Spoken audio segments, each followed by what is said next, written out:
Good afternoon, and welcome to the 7th Annual Hemispheric Security Conference. We're excited to have you here today at Florida International University. We're also excited to have our friends from Latin America and the Caribbean joining us via Zoom. For those of our friends in the Zoom land, make sure you're tagging onto the interpretation tab where you'll be able to get simultaneous translations into Spanish and Portuguese. You will also be able to engage with our speakers live here in Miami by hitting the Q&A tab and asking your questions directly. We'll do our best to get as many questions as possible and make this session as interactive. So without much further ado, I want to turn it over to our Interim Provost, Dr. Elizabeth Béjar. She currently serves as Interim Provost at FIU and previously served as Senior Vice President for Academic and Student Affairs. Here, she was advisor and provided direct support to the University President and Executive Vice President in her primary responsibility for educational policy, academic programs, and student affairs. So please join me in welcoming Dr. Elizabeth Béjar.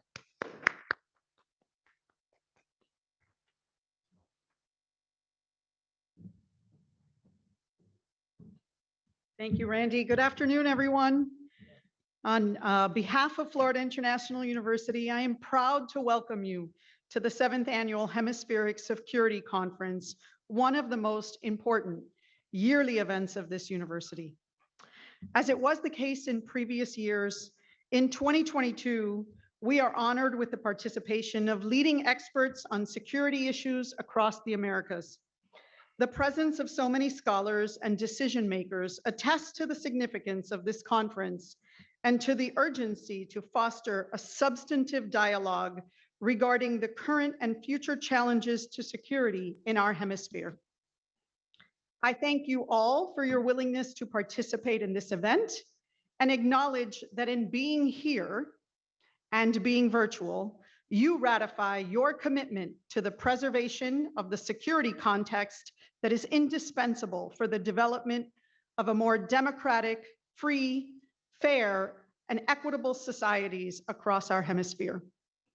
How appropriate that we are gathering just weeks before the 9th Summit of the Americas, during the same year that FIU will celebrate its 50th anniversary. And like FIU did 50 years ago, we at FIU renew our commitment to ensure that our hemisphere thrives. Since day one, our founders, our faculty, our students, and our partners like yourselves have ensured that FIU can collaborate to provide its best solutions to the challenges facing the region. We look forward to helping drive positive impact and change after the summit, addressing the key objectives of environmental resilience and sustainability, health, digital transformation and cybersecurity, migration and security, and of course, promoting more inclusive democracies. We are well aware of the many security threats the hemisphere is facing, from maras to transnational organized crime, from malign foreign actors to the human needs and demands exacerbated by extreme events, and certainly the COVID-19 pandemic. Investments by our partners have propelled FIU's global research leadership in water sustainability, disaster risk reduction and mitigation, Central American security, and storm surge monitoring in the Caribbean. Over the course of the next few days, you will devote yourselves to analyzing the security context of the Americas. This will be done with the participation of national and guest lecturers, many of whom are currently decision makers dealing with some of the most complex circumstances of our time. Cyber attacks, the future roles and needs of the armed forces, both in times of peace and war, disinformation and fake news, the multilateral hemispheric order and its instruments, and the ever-complex relationship between security and democratic institutions are all areas of concern that will be illuminated by your debates and constructive conversations. With the current geopolitical conflicts and crises around the world, we are called to remain vigilant to address those and other vulnerabilities with strength and determination. Thus, the need to share experiences and best practices, discuss new and traditional paradigms, and propose innovative methodologies to improve our national, sub-regional, and regional security capacities could not be more timely. While it is easy to look at threats facing the region, let us also take the next few days to look at the amazing potential that our region has. One point of strength and optimism is the role of the rich diasporas and their human capital, in particular, those present in the United States. It is a strength we live with here every day at FIU. We are proud to host the largest cluster in the United States of students and faculty from and research focused on Latin America and the Caribbean. We are thankful to have Special Advisor for the 9th Summit of the Americas, former Congresswoman Debbie Mercasel-Powell, here with us today. We are happy that you will be joining us for this year's conference and giving us a preview of what is to come in Los Angeles. The deliberations here, I'm sure, will be of great interest and value as we move forward in setting a strong foundation. I also want to recognize Juan Gonzalez, the National Security Council Director for the Western Hemisphere and Special Advisor to President Biden. Also joining us is Dan Erickson, the Deputy Assistant Secretary of Defense for Western Hemisphere, and Ricardo Zuniga, the Principal Deputy Assistant Secretary of State of Western Hemisphere Affairs and Special Envoy for the Northern Triangle. I would like to acknowledge Ambassador Eric Walsh from Canada, Ambassador Anthony Philip Spencer from Trinidad and Tobago, Ambassador Alberto Mejia from Colombia, and many other partners that have served in their nation's governments and militaries. We thank you for joining us. Finally, I want to take a moment to thank those that helped us put this year's conference together, particularly the Green School of International and Public Affairs, which was recently accepted as a full member of APSIA, the worldwide 38-member Association of Professional Schools of International Affairs, the Jack D. Gordon Institute for Public Policy, and the Kimberly Green Latin American and Caribbean Center team, who spent many months putting this fantastic event together in what I believe will be a successful and fantastic event. These teams will also be sure to keep you engaged through our Security Research Hub at FIU, which I know you will hear a great deal about this week. I also want to thank our partners who supported FIU's work, which include FIU's College of Business Cyber Program, the Intelligence Community Centers for Academic Excellence Program Office, the William J. Perry Center for Hemispheric Defense Studies, and the Canadian Consulate of Miami. Thank you once again for joining us at FIU and for your efforts during this conference. I wish you an informative and impactful conference. Thank you very much.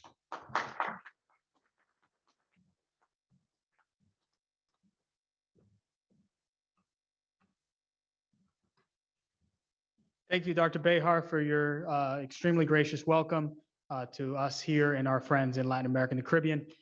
I do want to turn it over to our co-conspirator, if you will, the director of the Kimberly Green Latin American and Caribbean Center and former president of Costa Rica, President Luis Guillermo Solis.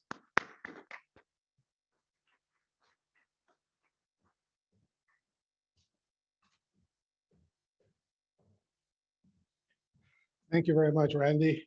Good afternoon to all. I thank our provost, Elizabeth Béjar, for her remarks.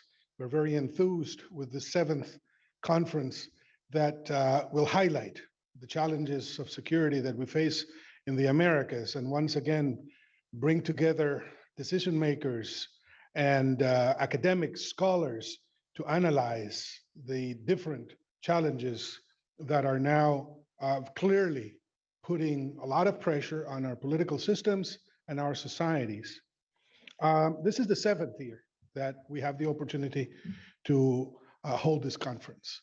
And in these 7 years, we've seen how these security threats, but also security challenges have evolved in many times in unexpected ways.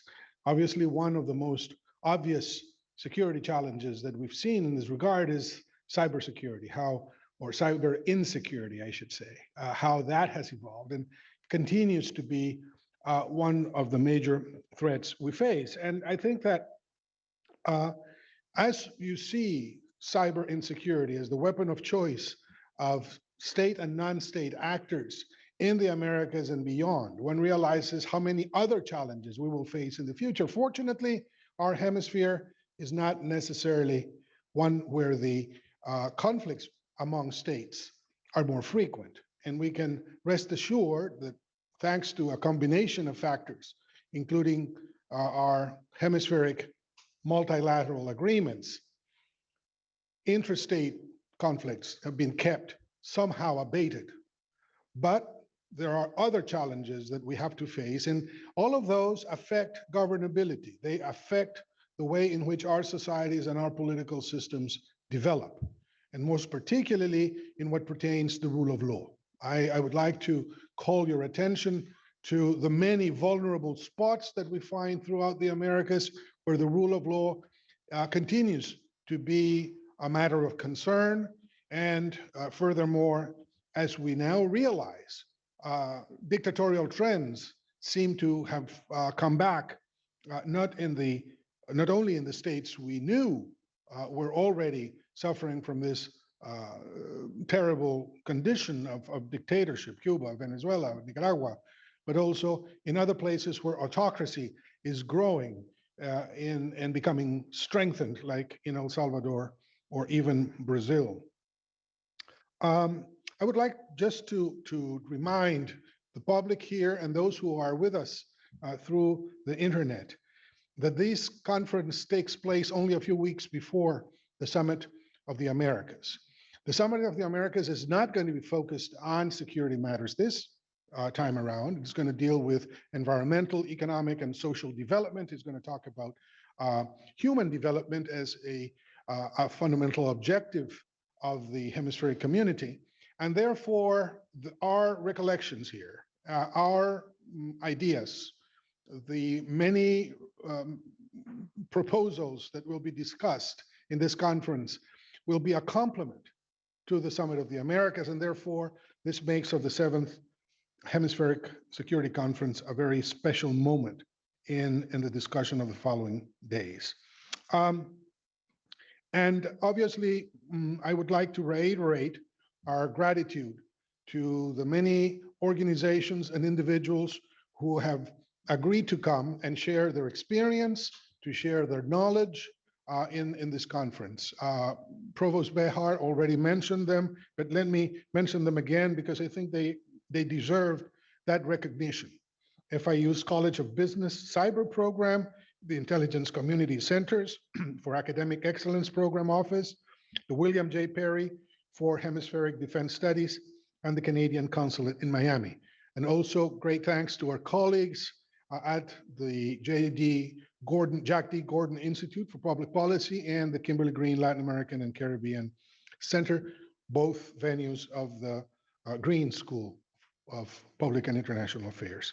So without further ado, thanking you again for your being here and for your willingness in spending your valuable knowledge and experience with us. I would like to turn it back to Randy, not before saying that we do all of this mostly for our dear students, hundreds of which will profit from the knowledge you will share with them in the following week. Thank you so much. Randy?